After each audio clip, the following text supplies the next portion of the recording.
Segera download Quran Tadabbur, maka dia meraih tafsir dalam kebaikan. genggaman Contoh, Anda. bulan Ramadan adalah bulan Al-Quran. Bismillahirrahmanirrahim. Assalamualaikum warahmatullahi wabarakatuh. Alhamdulillahi ala ihsanih wa syukru lahu ala taufiqihi wa amtinanihi. Asyhadu an la ilaha illallah wahdahu la syarika lahu ta'ziman li sya'ni wa asyhadu anna Muhammadan abduhu wa rasuluhu da'ila ridwanih. Allahumma salli alaihi wa ala alihi wa ashabihi wa ikhwani. Para jamaah Masjid Tarbiyah Cilandak yang dirahmati Allah Subhanahu wa taala, demikian juga para ikhwan dan akhwat yang dirahmati Allah Subhanahu wa taala. Pada kesempatan kali ini kita akan masuk pada pembahasan baru tentang Ghazwat Hunain, yaitu perang Hunain. Sampai kita akan bahas nanti Ghazwat Taif, ya. Adapun Ghazwat Hunain disebut juga dengan Ghazwat Autas. Ghazwat Autas. Autas adalah nama sebuah lembah yang terletak di daerah tempat tinggal kabilah Hawazin, ya, karena disitulah mereka bermarkas, kemudian akhirnya terjadi pertempuran, ya, di Hunain.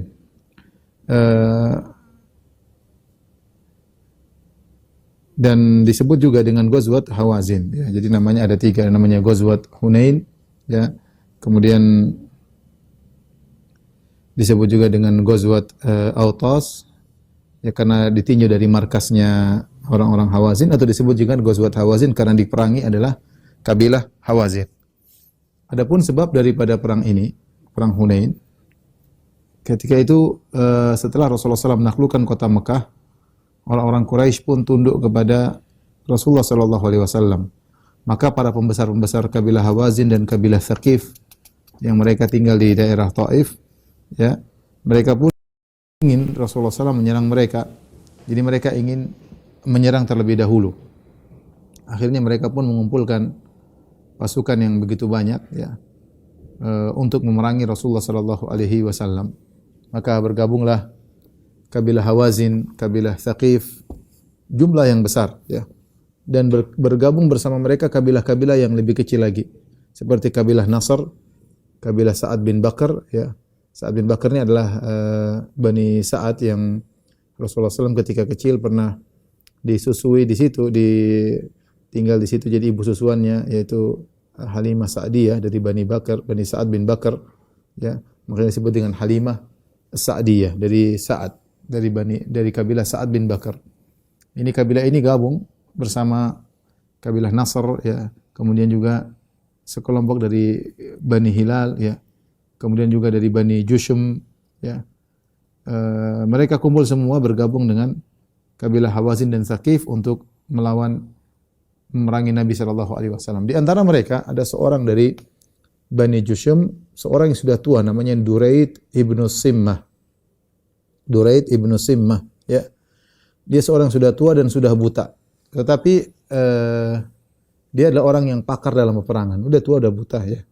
Dia tidak diajak kecuali untuk sebagai memberi pengarahan, ya, mengarahkan peperangan, mengatur peperangan, ide-idenya, karena dia orang yang berpengalaman, ya. Dia tidak bisa berperang, sudah buta dan sudah sangat tua. Apa yang mau diharapkan dari orang buta dan tua dalam peperangan, ya. Tetapi dari sisi ide, dari sisi pemikiran, dia punya ide-ide yang baik karena dia orang yang sangat berpengalaman dan punya keahlian dalam ilmu peperangan. Dan dia adalah seorang sangat pemberani ketika di masa mudanya, ketika masih belum buta dan banyak pengalaman dalam pertempuran. Dan ada pemimpin-pemimpin yang lain di Bani Thaqif, ada namanya Qarib bin al-Aswad, dan di Bani Malik ada namanya Dzul Khimar, Subay bin al-Harith, dan yang lain-lainnya. Ada mereka, tokoh-tokohnya, mereka semua berkumpul, dan jumlah mereka setelah berkumpul seluruhnya, Hawazin, kemudian Thaqif, kemudian Nasr, kemudian Bani Sa'ad bin Bakar, kemudian seluruhnya kumpul, jumlahnya sekitar 20.000.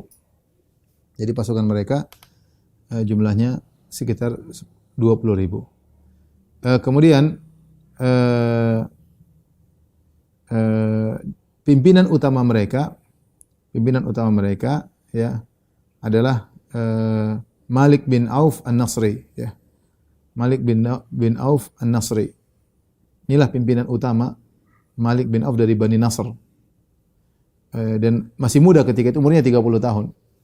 Jadi belum matang, masih 30 tahun. Masih 30 tahun. Dan dia memimpin pasukan, ya, berjalan menuju Rasulullah sallallahu alaihi wasallam, ya. Menuju Rasulullah sallallahu alaihi wasallam, dan dia menyuruh orang-orang untuk membawa seluruh harta mereka, membawa istri-istri mereka, anak-anak mereka, seluruhnya dibawa. Ya. Sampai mereka berjalan sehingga tiba di Autas, ya. Saya berjalan, mereka tiba di Autas, ya.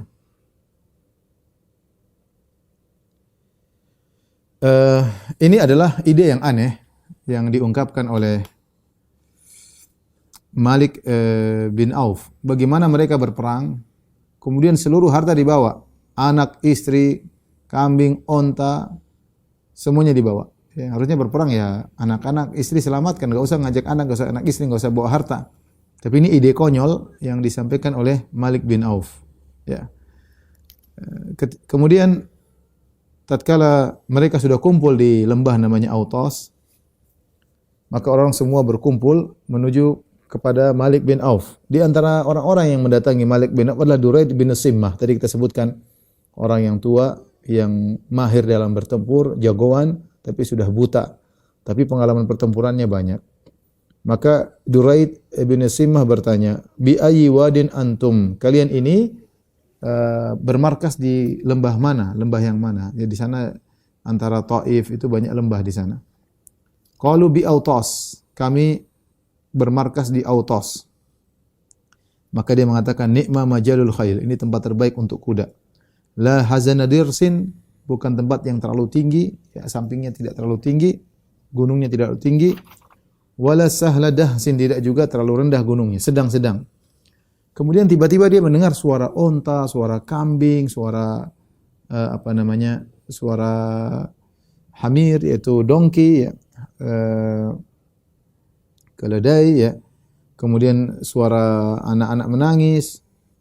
Dia heran, ya. Dia berkata, "Mali asma'u roga al-ba'ir wa nuhaqal hamir wa buka as-saghir wa yughar asy-sya." Ini suara apa kok saya dengar ada suara onta, suara keledai, ada anak-anak nangis, ada suara kambing. Ini aneh, perang kok ada suara-suara kayak gini. Orang-orang menjelaskan kepadanya bahwasanya Malik bin Auf menyuruh orang-orang untuk membawa seluruh harta mereka. Malik bin Auf, sang pemimpin utama, komandan utamanya, panglima perangnya, nyuruh orang-orang semua bawa hartanya. Istri-istri dibawa, anak-anak semua dibawa. Maka kata Duraid bin Simmah, ini ide aneh, ide konyol. Dia bilang, "Aina Malik?" Mana si Malik? Suruh ke sini. Kita bilang anak Malik masih umur 30 tahun. Belum punya pengalaman, tapi semangat luar biasa. Oleh karenanya kalau kadang-kadang dipimpin oleh orang masih sangat muda, agak repot memang umur 30-an, ya. Jarang orang umur 30-an kemudian hebat, ya. Harusnya lebih tua, lebih matang, lebih banyak pengalaman, itu lebih baik. Kadang-kadang yang masih muda umur 30-an seperti ini kadang-kadang nekat, kadang-kadang salah perhitungan sebagaimana Malik bin Auf An-Nasri ini. Maka Duraid bin Simmah yang sudah tua dia bilang, "Mana si Malik? Suruh ke sini." Fadu'iya ilaihi. Maka datanglah Malik. Kemudian Duraid bin Simmah berkata, "Ya Malik, innaka qad asbahta ra'isa qaumika." Wahai Malik, engkau sekarang jadi pemimpin pasukan. Kau adalah panglima mereka. Wa inna hadha yaumun kainun lahu ma ba'dahu minal ayyam. Ini adalah hari yang berat, ya. Tidak ada lagi hari peperangan seperti ini. 20.000 lawan pasukan kaum muslimin. Ini ngumpul manusia banyak, 20.000, enggak sedikit. Ini perang akan dahsyat, tidak akan ada peperangan seperti ini lagi. Namun pertanyaan saya, wahai Malik bin Auf, mali asma'u ruga al-ba'ir wa nuhaqal hamir wa buka as-saghir wa yughar asy-sya'. Namun kenapa saya dengar ada suara onta? Kok ada suara onta-onta? Kok ada suara keledai-keledai? Kok ada suara anak-anak nangis? Kenapa ada suara kambing mbek-mbek? Ya. Apa kata Malik bin Auf? Suktu ma'an nasi amwalahum abna'ahum wa nisa'ahum. Aku menyuruh orang-orang untuk membawa harta mereka, membawa anak-anak mereka dan membawa istri-istri mereka. Seluruhnya saya suruh bawa. Kata Duraid bin Simmah, "Wali madzaka?" Kenapa kau suruh mereka bawa istri-istri, anak-anak semuanya suruh dibawa. Malik mengatakan, "Aradtu an aj'ala khalfa kulli rajulin minhum ahlahu wa malahu liyuqatila anhum." Aku ingin setiap orang ketika perang di belakang dia ada istrinya, ada anaknya, ada hartanya, biar dia tidak mundur. Dia mundur berarti dia kehilangan istri, anak dan harta-hartanya. Sehingga dia akan berperang habis-habisan. Ternyata inilah idenya Malik bin Auf agar pasukan tidak kabur.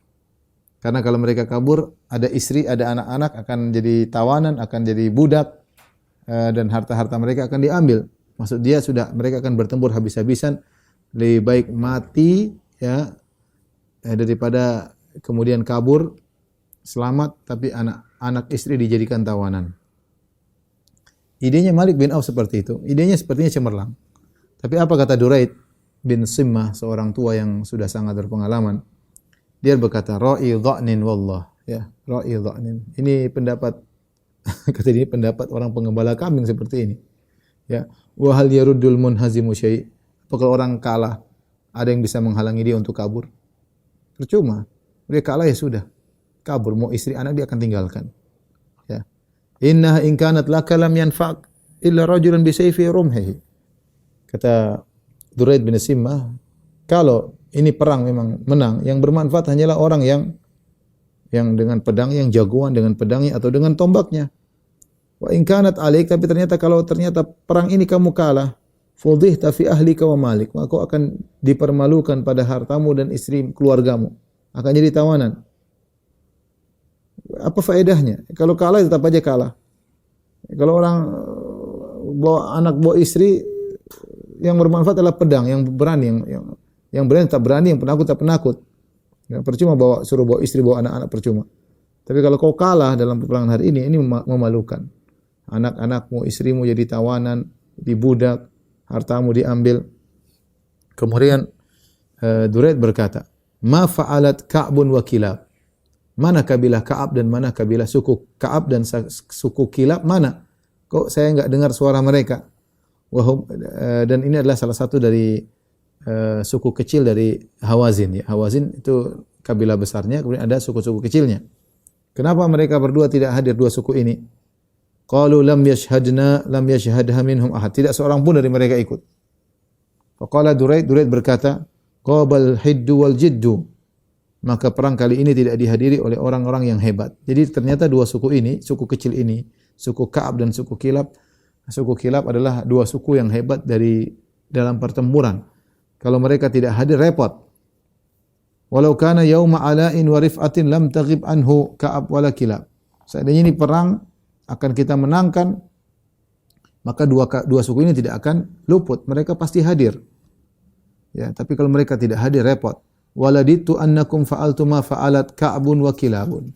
Saya berharap kalian dalam peperangan bisa melakukan seperti apa yang dilakukan oleh suku Ka'ab dan suku Kilab. Karena dua suku ini kalau perang sangat hebat. Aku ingin kalian mewakili mereka. Ya.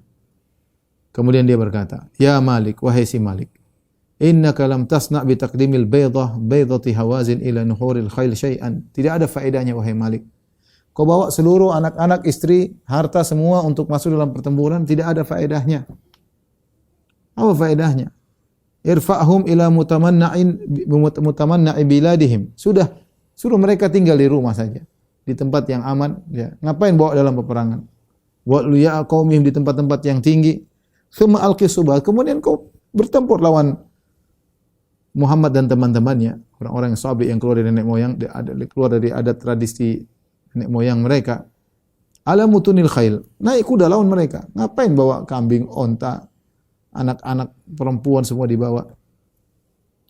Wa in kanat laka lahiqa bika min waraika. Kalau kau menang, sudah tinggal mereka turun ikut kamu. Anak-anakmu, istrimu semua ikut kamu kalau kau menang. Wa in kanat alaika alfa kadzalik wa qad ahrazta ahlaka wa malak, ya. Kalau memang kau kalah, ya sudah, mau diapain? Kau menghadapi kekalahan, tetapi anak istrimu selamat. Anak istrimu selamat. Ini nasihat orang tua kepada anak muda, agar memikirkan kembali ide memang mungkin cemerlang tapi konyol, enggak ada faedahnya. Datangnya anak dan istri tidak menjadikan seorang yang penakut jadi pemberani, dan tidak menjadikan seorang yang tidak tahu bertempur jadi jagoan. Gampangannya demikian. Apa faedahnya bawa anak istri? Ya. Apalagi bawa harta. Konyol. Kalau kalah konyol. Ini terlalu spekulasi tingkat tinggi. Tapi apa kata sang pemimpin Malik bin Auf An-Nasri yang dia adalah masih sangat muda 30 tahun. Dia berkata, "La wallahi la af'alu dzalik." Demi Allah. Jadi mereka semua percaya sama Allah, cuma mereka musyrikin. Kata mereka, demi Allah, aku tidak akan melakukan nasihatmu. Tidak. Innaka kabirta wa kabir aqluka. Wahai Duraid bin Simmah, kau sudah tua, otakmu juga sudah tua.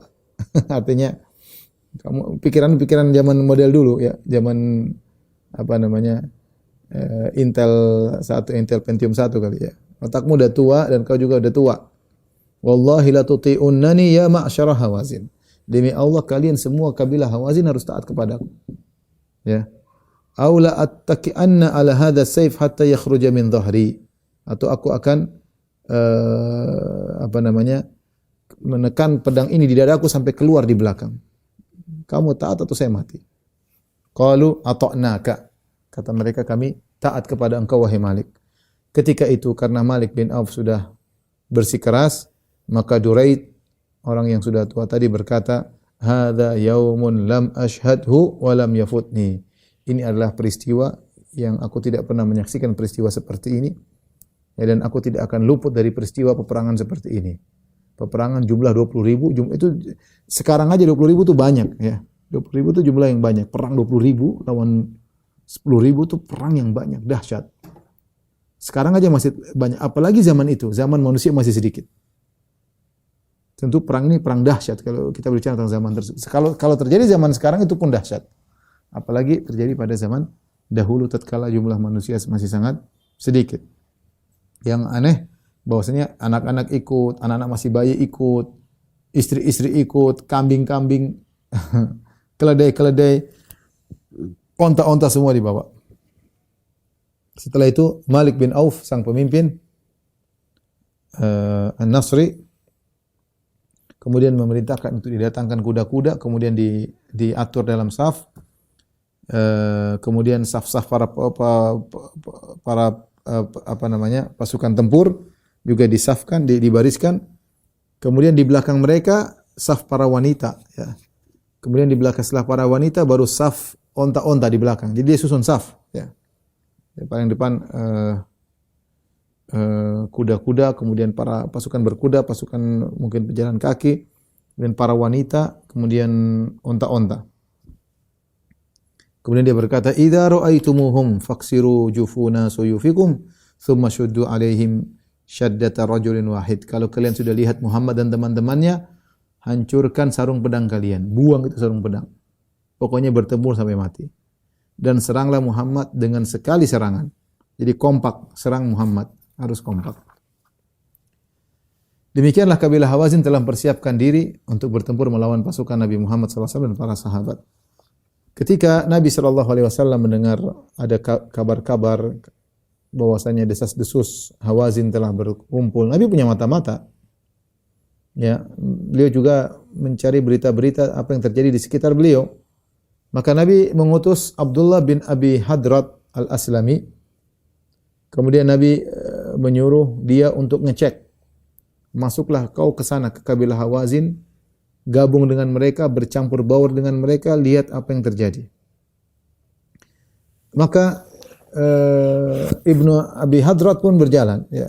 Dia pun masuk ke tengah-tengah kabilah Hawazin. Mereka tidak sadar, sama-sama Arab, tidak ada perbedaan kulit, ya, sama-sama bahasa Arab, baju juga sama, cuma beda suku. Akhirnya dia masuk ke dalam, kemudian dia duduk sama mereka, ngobrol sama mereka, sehingga dia tahu dan benar-benar bahwasanya kabilah Hawazin telah bertekad untuk menyerang Nabi SAW. Maka dia pun pulang, dia sabarkan kepada Nabi bahwasanya kabar benar. Ya, Nabi menyuruh mata-mata ya. Dan kita tahu bahwasanya Nabi tidak tahu ilmu gaib, Nabi tidak tahu apa yang terjadi, makanya Nabi suruh cek ya. Nabi tidak mengatakan sebentar. Oh iya benar, tidak. Nabi suruh orang untuk cek. Seperti biasa seorang panglima menyuruh anak buah untuk cek, bahkan suruh menyamar, kemudian cek berita benar atau tidak. Karena Nabi tahu pasukan mereka sangat besar, Nabi butuh modal besar untuk melawan mereka. Maka kekuatan peperangan memerlukan ikhtiar yang tinggi, alat-alat perang yang banyak, ya. Maka Nabi SAW terpaksa pinjam kepada sebagian orang alat-alat perang. Di antara yang memiliki alat perang yang banyak Safwan bin Umayyah. Safwan bin Umayyah ini sudah kita sering sampaikan, namanya Safwan bin Umayyah ibnu Khalaf. Nah, Umayyah bin Khalaf majikannya Bilal yang telah menyiksa Bilal, dicambuk, dijemur di bawah terik matahari, yang akhirnya Umayyah bin Khalaf dibunuh oleh Bilal dan kawan-kawan ketika perang Badar. Termasuk Ali bin Umayyah bin Khalaf, yaitu kakaknya Safwan atau adiknya Safwan. Mereka mati dalam perang Badar. Maka Safwan sangat jengkel karena bapaknya Umayyah bin Khalaf mati dalam perang Badar. Maka dia sangat benci kepada Nabi Muhammad SAW. Dan sudah kita sebutkan pada pertemuan sebelumnya, Safwan akhirnya kabur meninggalkan kota Mekah ketika Mekah ditaklukkan oleh Nabi. Dia kabur, ingin pergi ke Jeddah, naik kapal, pergi jauh, tapi akhirnya dia diberi keamanan. Silakan pulang dan silakan kau tinggal di Mekah, tidak usah masuk Islam, tidak apa-apa. Ya, silakan saya kasih waktu. Nabi kasih waktu berbulan-bulan agar dia ya, memilih mau tinggal di kaum muslimin, mau pergi, terserah. Nah, artinya Nabi tidak membunuhnya. Dan dia masih musyrik ketika itu, dia belum masuk Islam, dia masih musyrik. Maka Nabi SAW pinjam kepada dia adru' wa aslihah, yaitu pedang-pedang. Nabi pinjam pedang, tombak, kemudian pinjam juga baju perang. Maka dia berkata kepada Nabi, dia tanya, "Aghasban ya Muhammad, kau ingin rampas dari aku wahai Muhammad?" Dia masih belum muslim. Ini kau pinjam atau kau rampas wahai Muhammad? Mau perang, pedang-pedang kau ambil semua. Rupanya Safwan ini punya alat perang banyak, ya. Pedang-pedang kau ambil, tombak-tombak kau ambil, baju-baju perang kau ambil. Ini ngerampok atau pinjam? Aghasban ya Muhammad, ini kau ngerampas dari saya Muhammad? Kata Rasulullah SAW, bal ariyatun madmunah, bukan rampokan. Ini pinjaman yang terjamin akan kembali. Saya bertanggung jawab. Ariyatun madmunah, saya pinjam, saya tidak ngerampas. Maka Safwan bin Umayyah meminjamkan kepada Nabi 100 dira', 100 baju perang. Mungkin baju-baju yang spesial yang hebat dipinjamkan oleh Safwan kepada Nabi SAW. Demikian juga Nabi SAW meminjam harta dari seorang bernama Abi Rabi'ah al-Makhzumi, ya. Abu Rabi'ah al-Makhzumi. Bahwasanya Nabi SAW pinjam dari dia uang atau dirham ketika perang Hunain sekitar 30.000 atau 40.000 dirham, ya. Nabi pinjam, butuh biaya perang itu butuh biaya. Sampai sekarang perang juga mahal. Makanya kalau negara sudah mulai perangnya nggak berhenti, bangkrut tuh negara, ya. Peluru harganya berapa, ya. Rudal harganya entah berapa miliar, ya. Mahal. Makanya tidak semua negara punya persenjataan yang kuat, ya. Sebagian negara dijatah peluru, pasukannya memiliki jatah peluru sekian, tidak bisa banyak karena mahal.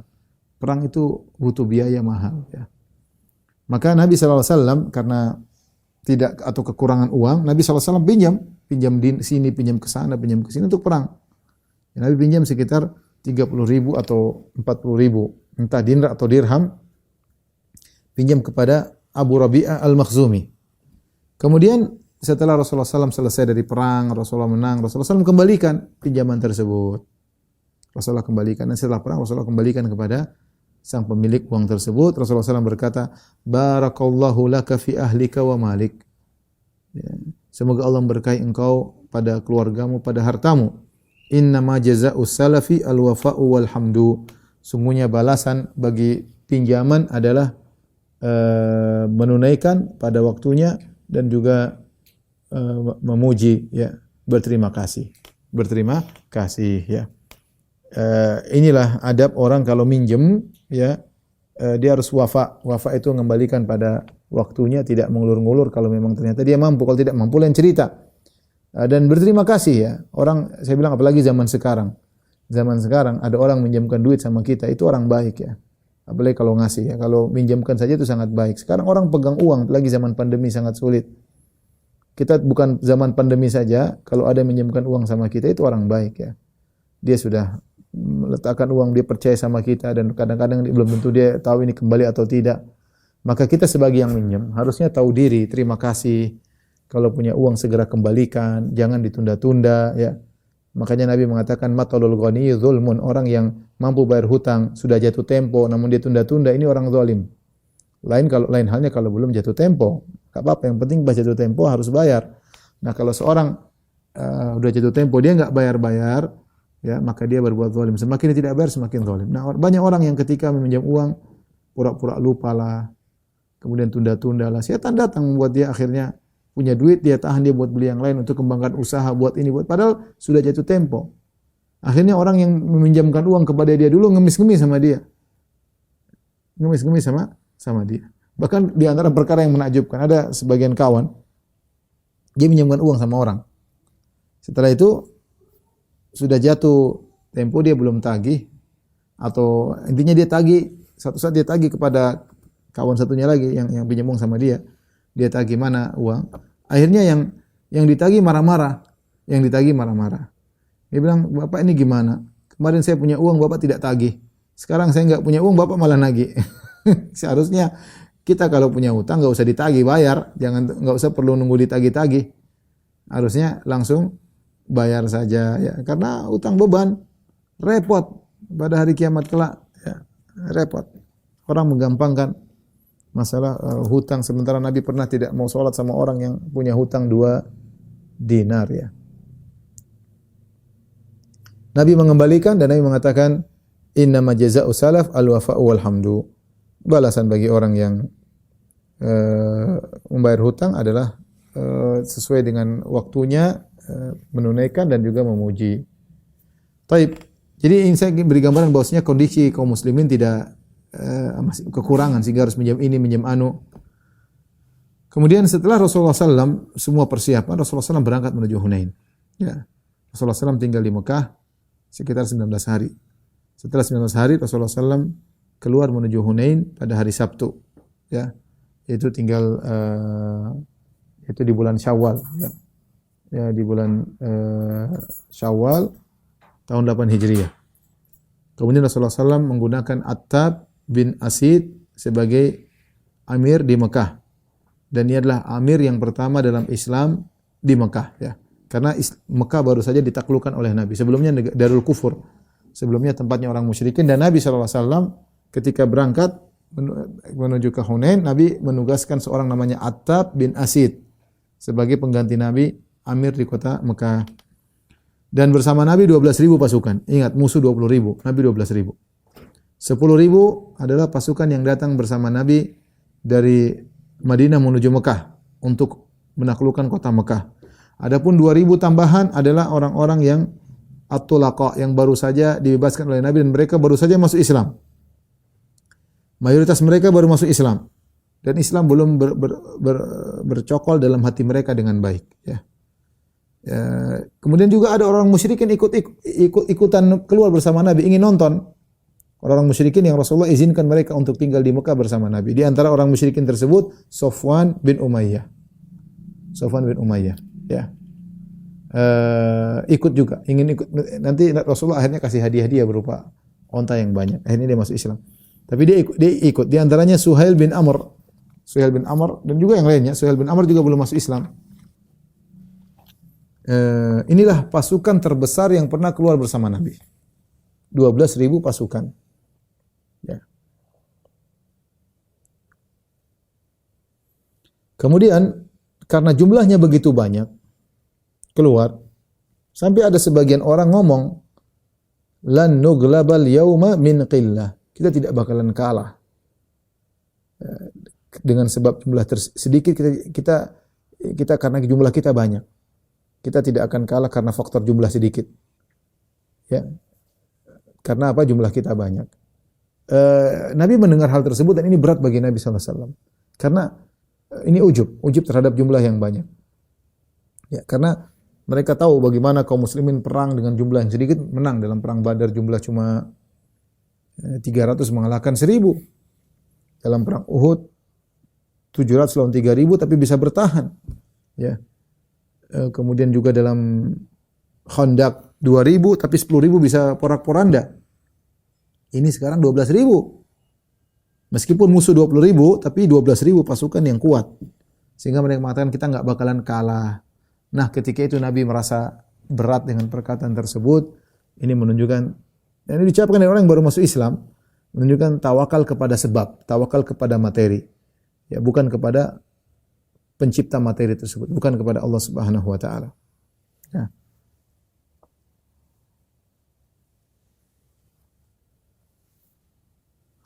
Taib, ketika mereka lewat berjalan menuju Hunain, di tengah jalan mereka bertemu dengan ada sebuah pohon yang hijau yang besar yang dikenal dengan pohon Dzatu Anwat. Dzatu Anwat itu pohon yang memiliki gantungan-gantungan. Dzatu Anwat artinya pohon yang memiliki gantungan-gantungan. Orang-orang Arab dahulu mengkeramatkan pohon ini, pohon sidar ini.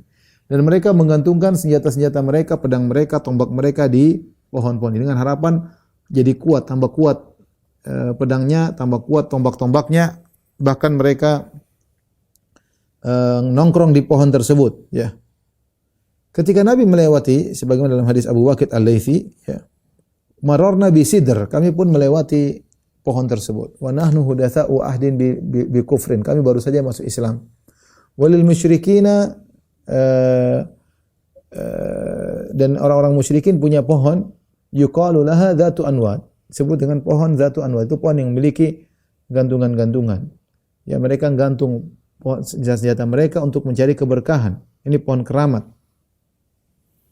Kemudian tiba-tiba ada sebagian dari kaum muslimin berkata, "Ya Rasulullah, ij'alana dzata anwatin kama lahum dzatu anwat." Ya Rasulullah, kalau bisa bikin juga kita punya pohon yang bisa kita gantung-gantungin juga sebagaimana mereka juga memiliki pohon yang buat digantung-gantung, ya. Ya, mereka juga punya pohon yang dibuat untuk digantung-gantung. Kita juga ingin punya pohon seperti itu, pohon keramat. Sebagaimana mereka juga punya pohon yang dikeramatkan.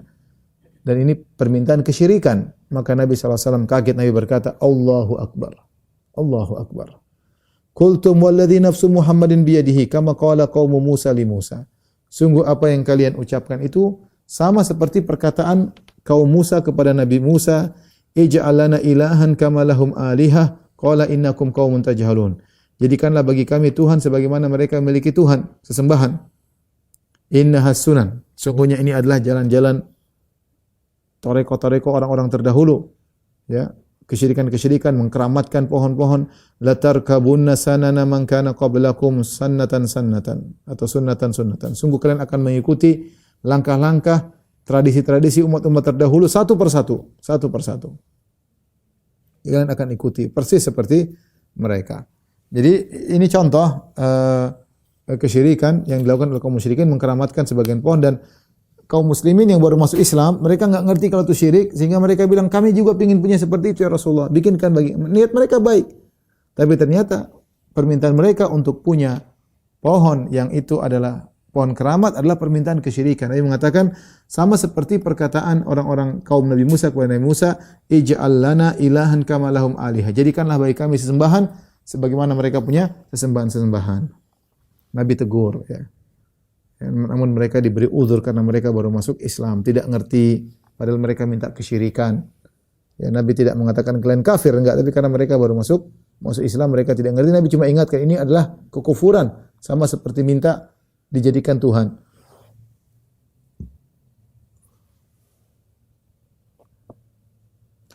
Rasulullah terus berjalan, ya, setelah semakin jauh, sehingga tiba di sore hari. Kemudian tiba waktu sholat.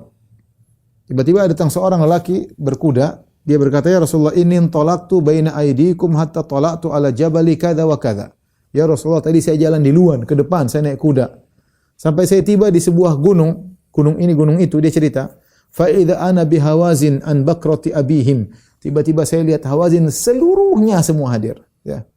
Bi dhu'nihim wa na'imihim wa nisa'ihim ijtama'u fi Hunain, ya. Semuanya diajak, perempuan-perempuan diajak, semua orang tua semuanya. Unta-unta mereka bawa, istri-istri mereka, anak-anak semua mereka, semuanya total semua muncul situ. Mereka kumpul semua di Hunain. Apa kata Nabi sallallahu alaihi wasallam? Jadi dia kasih kabar kepada Nabi. Fatabassama Rasulullah sallallahu alaihi wasallam. Rasulullah SAW tersenyum. Rasulullah SAW berkata, tilka ghanimatul muslimina ghadan insyaallah. Besok itu adalah jadi ghanimah bagi kaum muslimin, harta-harta yang mereka bawa. Sudah sampai sini, sudah di malam hari, ya. Kemudian di malam hari Rasulullah SAW berkata, man yahrusuna lailata, siapa menjadi penjaga kita malam ini? Faqala Anas bin Abi Mirsad Al-Ghanawi. Anas bin Abi Mirsad Al-Ghanawi berkata, ana ya Rasulullah, aku akan menjadi penjaga hari ini, malam ini. Faqala Rasulullah SAW, farkab, kalau gitu naik kudamu. Dia pun naik di atas kudanya, kemudian datang kepada Nabi SAW. Rasulullah SAW berkata, istaqbil hadha syi'ab, pergilah kau ke arah syi'ab. Syi'ab itu adalah jalan di antara gunung-gunung. Syi'ab adalah jalan di antara gunung-gunung. Hatta takuna fi a'lahu, sampai kau naik di atas jalan tersebut, jalan di sela-sela gunung. Wala tanzil min farasika lailat, jangan sekali-sekali kau turun dari kudamu malam ini. Tetap bertahan sampai subuh. Berjaga di situ. Ya, begadang, jangan kau turun dari kudamu. Ya. Dia menjalankan. Falamma asbahu, tatkala Rasulullah tidur bersama para sahabat, tiba di pagi hari, Rasulullah SAW pun pergi ke tempat salatnya. Kemudian Rasulullah SAW salat 2 rakaat. Rasulullah SAW berkata, hal ahsastum farisakum? Ya. Apa kalian melihat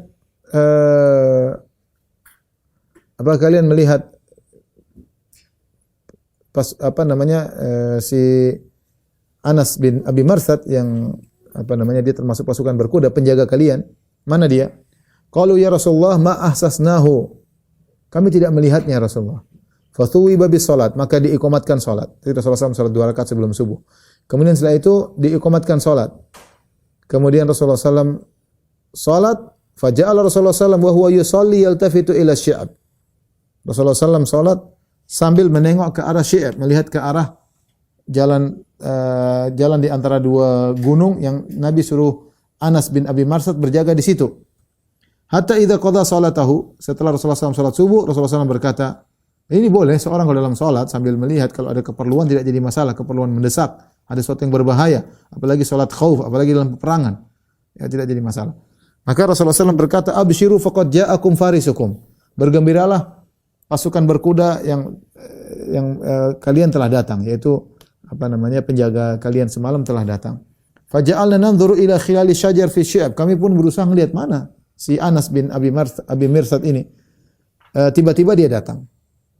Kemudian dia datang sampai dia berdiri di depan Nabi SAW, dia beri salam. Rasulullah SAW kemudian dia berkata, inni intalaqtu hatta kuntu fi a'la hadha syi'ab. Ya Rasulullah, aku telah menjalankan perintahmu sampai aku berada di puncak jalan tersebut. Haitsu amarani Rasulullah SAW, sebagaimana engkau perintahkan kepadaku.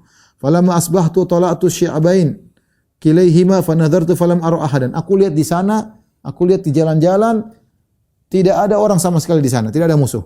Rasulullah SAW berkata, hal nazalta laila, apakah kau turun dari kudamu semalaman?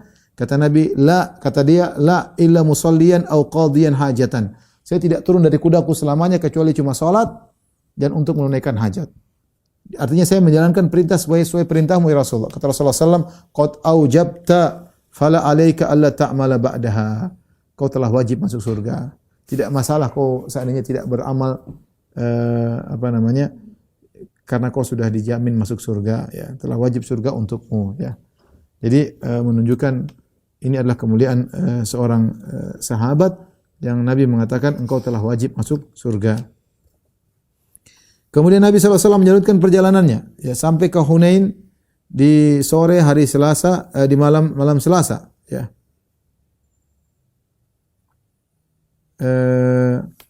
Itu di bulan Syawal, ya. Kemudian Rasulullah SAW ya, mempersiapkan pasukan. Demikian juga kita sudah sebutkan tadi Malik bin Auf An-Nasri, ya, dia telah menyiapkan pasukannya di Wadi Hunain. Dan dia telah sampai lebih dahulu di Wadi Hunain, di lembah Hunain, dia mendahului kaum muslimin, ya. Kemudian dia sembunyikan pasukannya, dia bagi-bagi orang, pasukan pemanah di sekeliling lembah, ya. Dan dia menyuruh untuk kalau kaum muslimin masuk, maka lempar rame-rame atau panah, lepaskan semua anak panah, sekali panas rame-rame. Sudah dia rencanakan. Ya. Kemudian di waktu itu maka Nabi Shallallahu Alaihi Wasallam pun mempersiapkan pasukan, mengatur pasukan ya. Kemudian Rasulullah mengatur saf-saf yang teratur.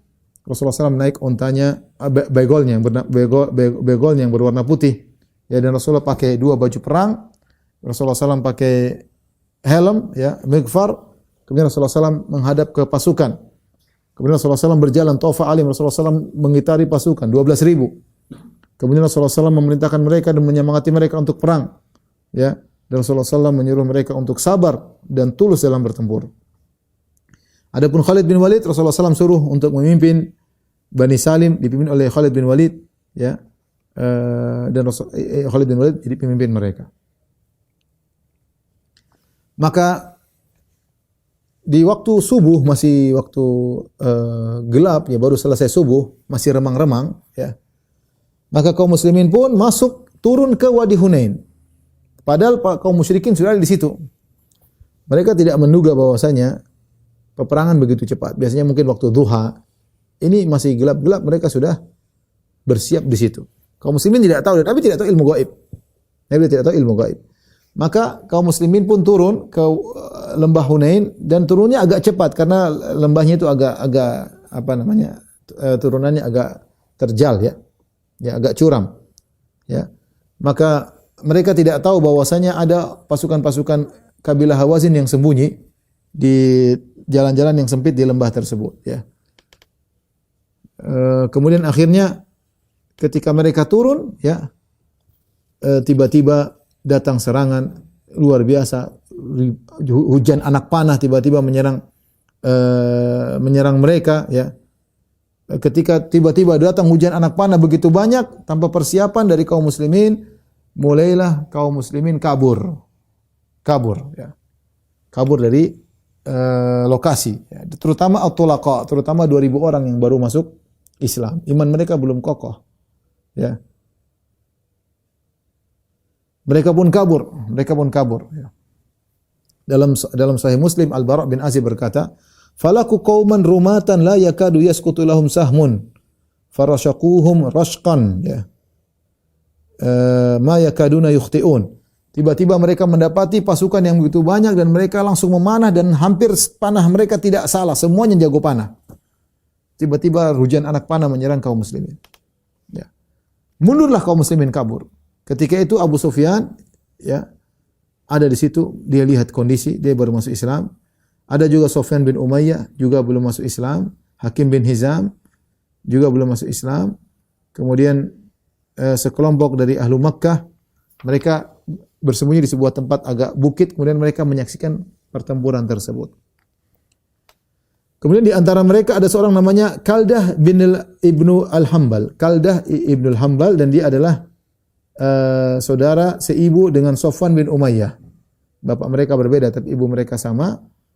Kemudian Kaldah ini berkata, ya, dia masih musyrik ketika itu, belum masuk Islam. Nanti dia masuk Islam, tapi ketika dia masih musyrik dia berkata, "Ala batala sihrul yauma." Kata dia, sihir kali ini akan hancur. Memang Muhammad penyihir, dia menganggap Muhammad penyihir. Bila Muhammad akan kalah kali ini. Sudah gimana? Sudah kejebak di lembah, pasukan pemanah sudah menyerang, udah kalah. Kata dia kalah. Ini sihir hancur hari ini. Sihirnya Muhammad hancur. Sofwan bin Umayyah, saudara seibunya, berkata, "Uskut faddallahu fak." Diam kau. Ya, enggak usah ngomong kayak gitu, ya. Allah merobek mulutmu. Fallahi la an yarubbani rajulun min Quraisyin ahabbu ilayya min an yarubbani rajulun min Hawazin. Demi Allah, saya dikuasai oleh seorang Quraisy seperti Muhammad lebih saya sukai daripada dikuasai oleh orang dari Hawazin. Kesukuan. Tapi wallahu alam, ini ucapan Sofwan bin Umayyah, seakan-akan dia bela Nabi padahal dia masih musyrik. Seakan-akan ada kecenderungan kepada, mulai ada kecondongan. Tadinya dia sangat benci Nabi. Yang dia cita-citakan bagaimana Nabi bisa mati. Itu cita-citanya. Ya, karena Nabi yang membunuh bapaknya, artinya dengan anak buah Nabi, maksudnya bapaknya, kakaknya, keluarga mati semuanya gara-gara Muhammad SAW. Tapi karena sifat baik Nabi, dia tadinya mau kabur, takut dibunuh. Nabi tadi mengatakan, bunuh dia dimanapun kalian berada. Pokoknya Sofwan bin Umayyah darahnya halal, tetapi ternyata Nabi maafkan. Nabi suruh dia tinggal di Mekah. Meskipun tidak usah masuk Islam, enggak ada masalah. Bahkan Nabi SAW pun minjem, tidak merampas hartanya. Harusnya kan dirampas, boleh. Kan perang boleh kabur, hartanya dirampas, tapi Nabi tidak ambil harta dia. Bahkan Nabi suruh dia balik ke Mekah, hartanya diberikan kepada Safwan. Bahkan Nabi pinjam. Makanya waktu Nabi pinjam alat-alat perangnya, dia mengatakan, "Aghasbun ya Muhammad, kau rampas hartaku," kata Rasulullah SAW, "Bal ariyatun matmunah." Tidak, ini pinjaman dan tanggung jawab, saya akan kembalikan. Di situ dia ada kecenderungan kepada Nabi SAW, sehingga ketika saudaranya berkata, "Habis Muhammad kali ini," kata dia, "Jangan kau bilang begitu, sebab Allah akan merobek mulutmu. Saya lebih suka dikuasai oleh Muhammad daripada dikuasai oleh kabilah Hawazin dari Taif. Enggak mau saya." Ada kesukuan dan ada kecenderungan kepada Rasulullah SAW.